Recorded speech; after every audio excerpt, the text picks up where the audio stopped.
Perkenalkan, nama saya Imadi Chandra Putra, NIM 123-10178 dari Fakultas Ekonomi dan Bisnis, Prodi Manajemen.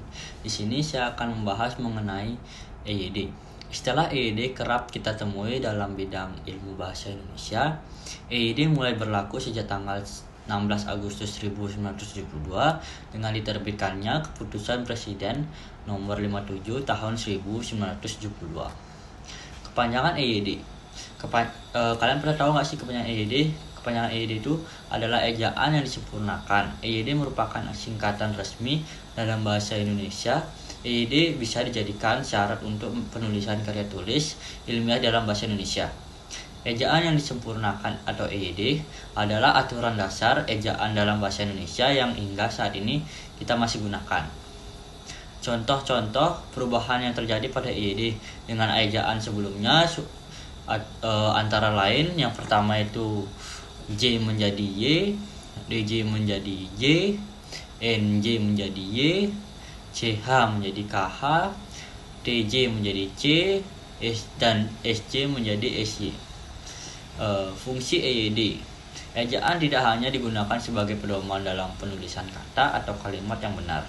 Berikut adalah fungsi EYD dalam bahasa Indonesia, yaitu yang pertama itu ada standar dalam membuat tata bahasa semakin baku.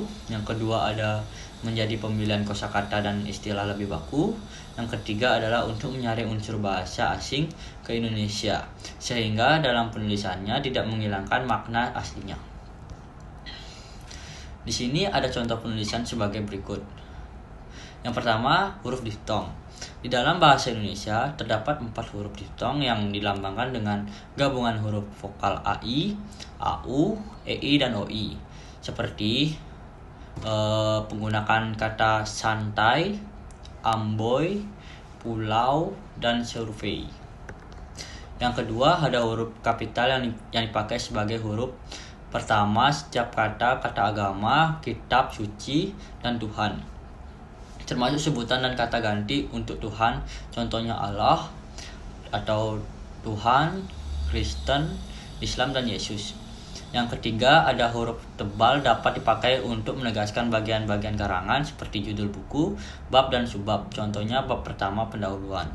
Sekian pemaparan materi dari saya ucapkan terima kasih.